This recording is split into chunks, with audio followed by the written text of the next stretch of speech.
SIL screamed at me because I announced my pregnancy at a family dinner, because she previously had miscarriages. So Mill insisted I get rid of my baby and tried to throw away my medications. I already know my mother-in-law is crazy, but I'm on Reddit today just to make sure I'm right, due to the ongoing argument with my husband about her. So, this year I found out I was pregnant. It came as a complete surprise to both me and my husband because we weren't actively trying to conceive. Initially, we took some time to let the news sink in and to cherish the excitement privately. For about a month and a half, we kept it to ourselves, discussing how and when to share the news with our families. Eventually, we decided that such a special moment deserved a special announcement, so we planned a grand luncheon at our home. We invited all our loved ones, eager to celebrate this new chapter of our lives together. The day of the gathering arrived, and our house was filled with warmth, chatter, and the smell of delicious food. After everyone had settled in, my husband and I decided it was the perfect time to share our news. With hearts pounding and smiles plastered on our faces, we stood up and announced, "We have some exciting news to share, we're pregnant." Hearing this, everyone's reaction was immediate and overwhelmingly joyful. My parents practically leapt out of their seats, their faces lighting up with pure happiness. They began congratulating us enthusiastically, their voices mingling with the other family members' well wishes and excitement. The room was buzzing with energy, and for a moment, it felt like everything was perfect. But then, I noticed something odd. My SIL and Mill weren't sharing in the joy like everyone else. Instead, they looked off. SIL's face was pale, and her expression was tight, while Mill wore a similar look of disapproval. Before I could fully process it, SIL suddenly burst into tears, right there in front of everyone. At first, we all thought they were tears of joy. It seemed like the logical reaction to such happy news. But then, SIL turned toward me, her face red and filled with anguish, and shouted, "How could you do this to me?" Her words echoed in the room, leaving everyone stunned and silent. Without waiting for a response, she then turned on her heel and ran straight to the washroom. I looked around, trying to make sense of what had just happened, only to see Mill shaking her head at me and my husband. She looked at us, disappointed. Then, she followed her daughter toward the washroom, leaving us standing there bewildered. Everyone was utterly stunned by the turn of events. My husband tried his best to calm the rest of the guests, who were now awkwardly murmuring among themselves and exchanging puzzled looks. Meanwhile, I decided to step away from the gathering to check on my SIL, hoping to understand what I had done to upset her so deeply. As I approached the washroom, I could hear raised voices inside. SIL and my mother-in-law were talking loudly, their words muffled by the door but unmistakably tense. I hesitated for a moment, unsure of how to approach the situation, but finally knocked gently on the door. "Are you okay?" I asked, trying to sound calm and supportive, though I could feel my own anxiety rising. A moment later, the door was flung open, and SIL stood there, her face red and her eyes blazing with anger. She didn't look okay, she looked furious. Without giving me a chance to speak, she began to yell at me, "How dare you get pregnant just after what I have been through? How can you be this cruel to me?" That's when it finally hit me, and I understood the context of her outburst. You see, SIL had suffered her third miscarriage only a few months earlier. My heart had broken for her at the time, and my husband and I had done everything we could think of to support her. We had met with her and had made sure she knew we were there for her. But despite all our support, it was clear that her grief was still fresh, and the news of my pregnancy had hit a deeply painful nerve. However, my pregnancy hadn't been planned, it was a surprise to us, too. There was no sense of competition or intent to hurt her on my part. If anything, I wished with all my heart that she hadn't experienced such devastating losses. But SIL continued to yell at me, and accused me of being selfish and inconsiderate, insisting that my decision to announce my pregnancy at the luncheon was hurtful given her recent loss. Mill, standing right behind SIL like her backup, chimed in saying that I should have had the decency to at least give SIL a heads up before the announcement instead of rubbing it in her face and pushing her to react this way. Her tone was condescending and accusatory, as if I'd orchestrated the entire event to hurt SIL intentionally. I was taken aback by the audacity of her assumption. I took a deep breath and calmly responded, pointing out that it was never my intention to hurt SIL. I explained that I genuinely hadn't thought my pregnancy announcement would have such a deep impact on her.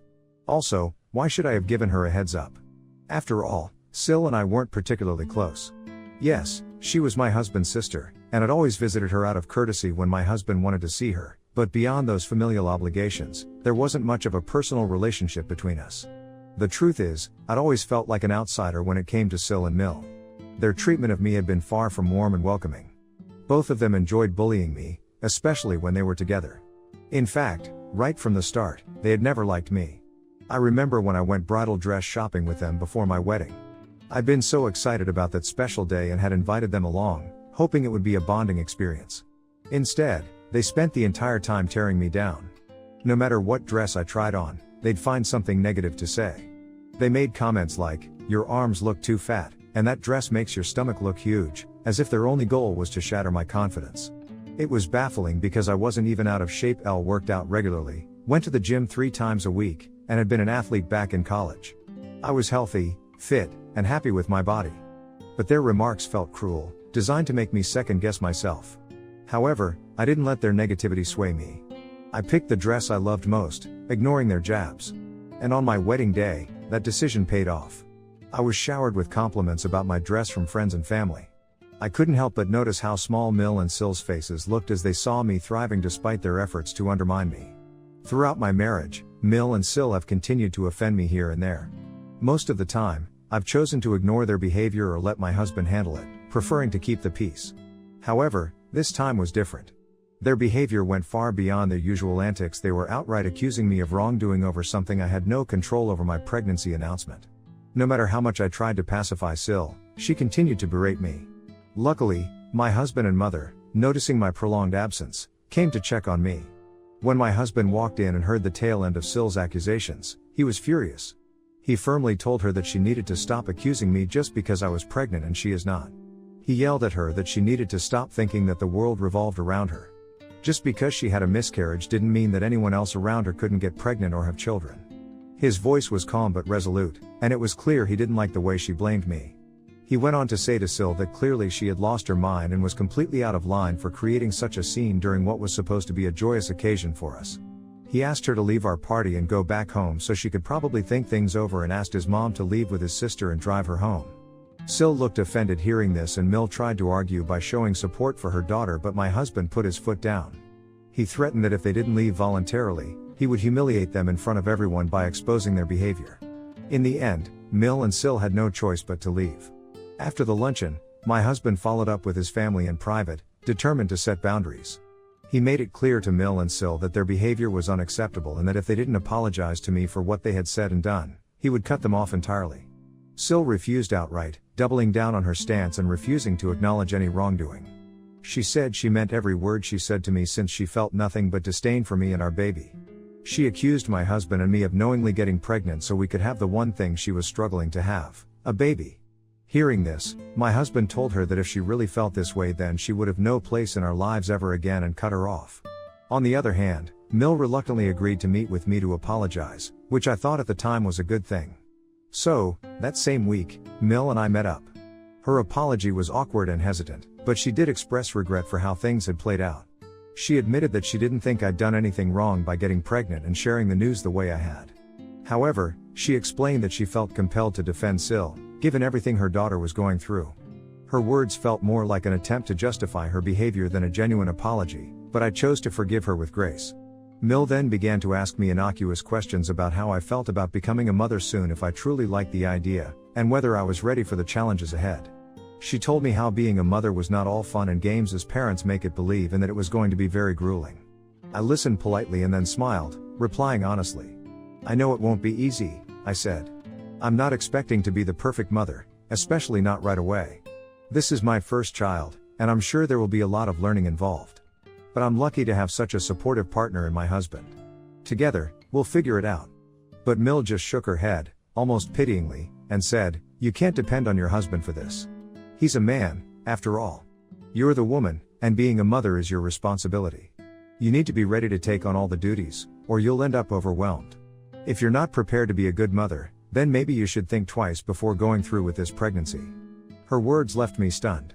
Did she really just suggest what I thought she did? Was she seriously implying that I should reconsider having my child? The sheer insensitivity of her comment, combined with its audacity, hit me hard. I stared at her for a moment, trying to process what she'd said. Why would you even say something like that? Me and my husband are capable, responsible adults. We're financially stable, and we've already been talking about how to support each other through this journey. What makes you think I'm not ready, or that I shouldn't go through with it? My voice was steady, but the disbelief was evident. Mill didn't flinch. Without missing a beat, she replied, "Just because you've been lucky enough to get pregnant and haven't lost the baby yet, like Sil, doesn't mean you'll be a good mother," she continued, claiming that she was only saying these things because she really cared about me and didn't want me to make a mistake by becoming a mother if I didn't want to become one. It's nothing personal, she shrugged and added, as though her comments weren't deeply personal attacks on my character and readiness as a parent to my baby. I was so pissed at her at the moment that I looked her straight in the eye and said, "If you have the audacity to say something like that to me, then you can stay far, far away from me and my baby. I am not going to abort my child, and I'll make sure my husband knows exactly how his mother feels about our pregnancy." My voice was firm, fueled by anger and resolve, and I meant every word. Mill's reaction was immediate. Her eyes widened in shock, and she quickly began backtracking, stumbling over her words in an attempt to diffuse the tension. "I didn't mean to hurt your feelings," she said, her tone suddenly much softer. "I was just giving you some good advice, as a fellow mother." She apologized awkwardly and even tried to lighten the mood by joking, "If you're not capable enough to take care of the baby, I'll help out in any way I can." Her attempt at humor fell flat, and I wasn't amused. After that meeting, I made it a point to keep my distance from Mill as much as possible. I told my husband about what had happened, and while he agreed that his mother's comments were deeply insensitive, he didn't want to escalate the situation further at the time since she did apologize to me and he wanted to think the best of her. Meanwhile, SIL continued to remain icy and refused to speak to either of us, which was fine by us. Then, while I was still a few months pregnant, Mill's basement flooded after a period of heavy rain, causing significant damage. She needed a place to stay temporarily while the repairs were being done. Unfortunately, SIL was out of town with her husband on a trip, leaving Mill without many options. The only choice she had was to stay with us. When my husband told me, I agreed, albeit reluctantly, to let her stay with us for a few days. It was the right thing to do, and I hoped that maybe this time, things could remain civil. My husband promised me that I had his support and that he wouldn't let her cross any lines. Letting Mill stay with us turned out to be an even bigger mistake than I had anticipated. During her stay, she interfered with everything around the house. She wanted to have a say in every little detail of my life, from how I cooked to when I did my laundry every week. But the most frustrating part was her involvement in planning the nursery. I had carefully chosen a soft pastel yellow wallpaper for the nursery. I wanted to create a calm and welcoming atmosphere perfect for a little one's room. But Mill had other ideas. She insisted that I should change it to beige because, according to her, it would be more stylish and easier on the eyes than yellow. When I refused, she tried to talk to my husband behind my back to convince him to change my mind. Luckily, my husband simply ignored her and firmly asked her to not involve him in such matters. He told her that he trusted me to choose whatever color I felt like. However, when I found out about how Mill had gone behind my back to complain to my husband about something so trivial, I couldn't hold back. I confronted her just to remind her in case she forgot that this was my baby's nursery, and it was my decision how it should look since I was the mother and not her. It was as though she was back to her old self trying to take control of every little decision, as if my choice for my baby's nursery didn't matter. I had to put my foot down. Mill seemed taken aback by my response and looked visibly pissed off about what I said to her, but after that, at least she kept her mouth shut. Next, I was taking doctor-prescribed medications to support my pregnancy, as per my doctor's advice. When Mill noticed this, she immediately became nosy and began bombarding me with intrusive questions about what the medications were for and why I needed them.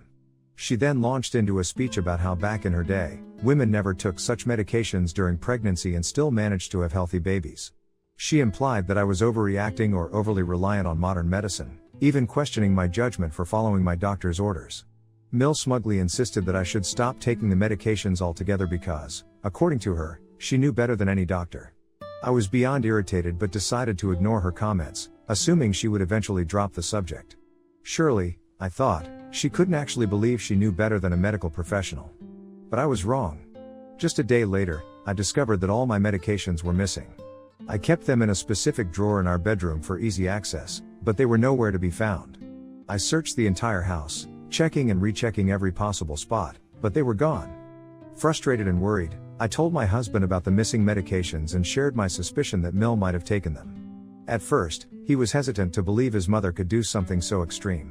However, when he confronted her about it, she didn't even try to deny it. She admitted to throwing my medications in the trash. My husband went to check, and sure enough, he found the discarded bottles, confirming her outrageous actions. Mill defended herself by claiming that she had done it for my own good. She insisted that the medications might be dangerous for my body and that I should be strong enough to go through the pregnancy without any help. Her reasoning was infuriatingly ignorant, and the sheer audacity of her interference left both my husband and me livid. It wasn't just that she had taken my medications without permission, it was the fact that she thought she had the right to make such decisions for me as if she was the authority over my pregnancy instead of me or my doctor. My husband tried to rationally explain to Mill that these medications were a common part of pregnancy care and that a lot of pregnant women take them generally. These medicines would ultimately benefit the baby. He hoped to make her understand that there was no shame in taking them and that they were prescribed by a qualified doctor according to my health to ensure the best possible outcomes for our child. But Mill just brushed him off, her tone dismissive as she proclaimed, "I know better than you two." She even said how I was going to be a terrible mother if I didn't learn to take her advice as she had been a mother before me. That was the final straw. My husband and I immediately told Mill to pack her things and leave our house that very day.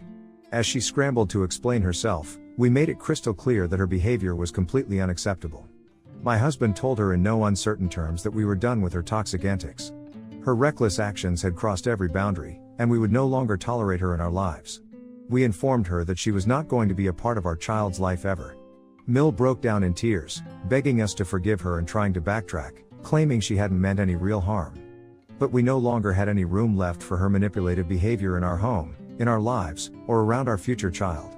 Ever since then, Mill was out of our lives and I was finally happy. Recently I gave birth to my baby and I have absolutely been loving being a first-time mom. My husband and I have both taken leaves from our work so we can be at home and help each other out. Yesterday, Mill showed up at our doorstep unannounced. After almost 4 months of silence, we thought we had gotten rid of her since we wanted nothing to do with her. Yet here she was, standing on our doorstep, insisting she wanted to talk.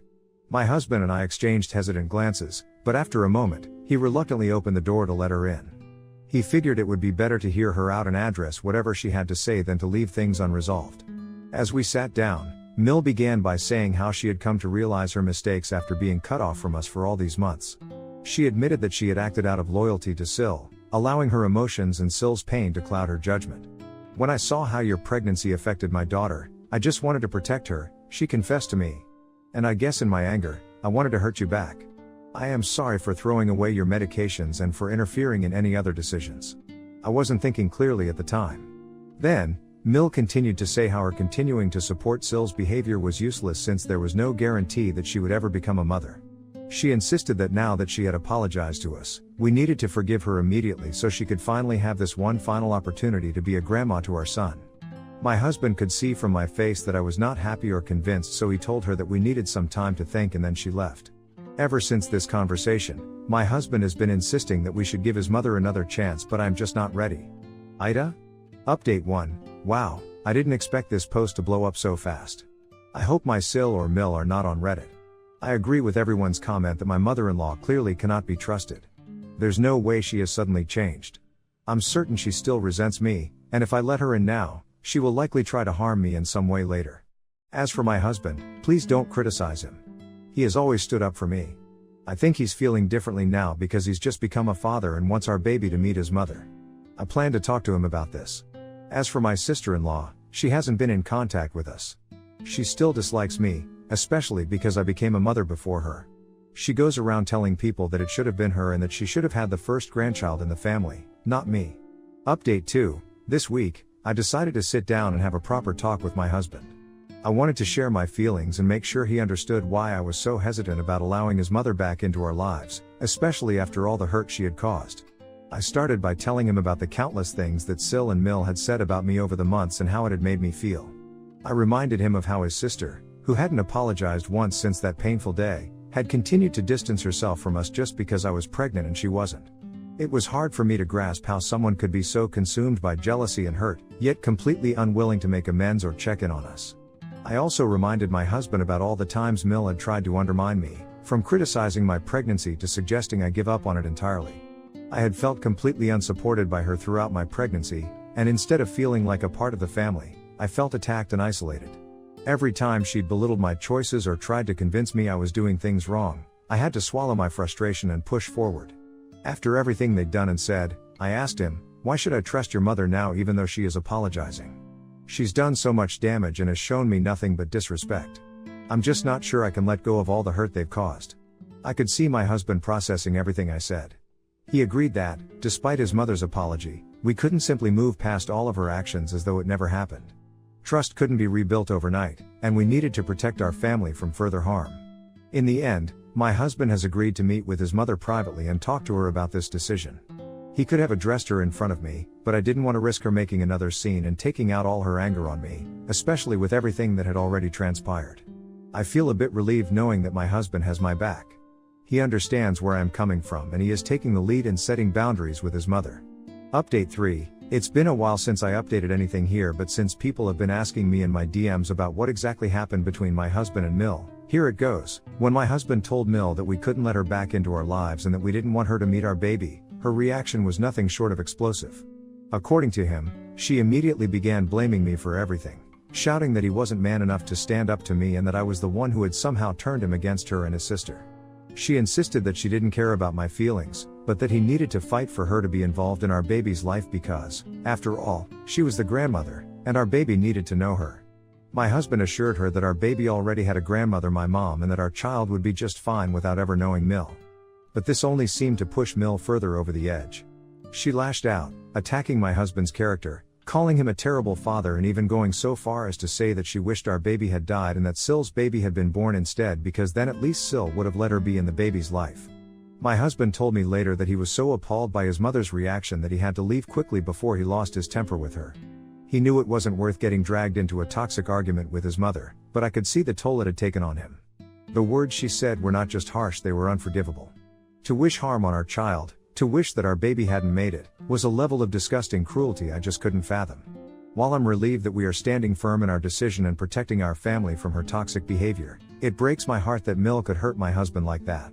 He's a good man, and he didn't deserve to be treated that way. No child should ever have to endure a parent who would go that far, no matter the situation. The pain that Mill inflicted on my husband is something that will take a long time to heal, and I just wish she could see the damage she's done not just to me, but to her own son. Update 4. Hello, everyone. I have an update. Sil reached out to us. Turns out, after this post went viral, someone may have recognized my story and shared the link with my sister-in-law, and she reached out to my husband to complain about me. According to her, I had no right to air our private family issues online. She also feels I didn't provide the full story and that people in the comments had bashed her and my mother-in-law without the proper context. She is trying to justify her behavior towards me by insisting that because she was going through a tough time and deserved more sympathy. My husband did go through my post after she sent him the link. He literally laughed and agreed with the comments bashing on her. He told his sister that he didn't find any issues with what I had shared because I had simply written the truth. He also suggested to Sil that instead of arguing with him, she should take a good, hard look at herself and realize just how toxic she really is. As for Mill, fortunately, she hasn't reached out to us at all. We did install several web cameras around the house after everyone's recommendations just for our protection.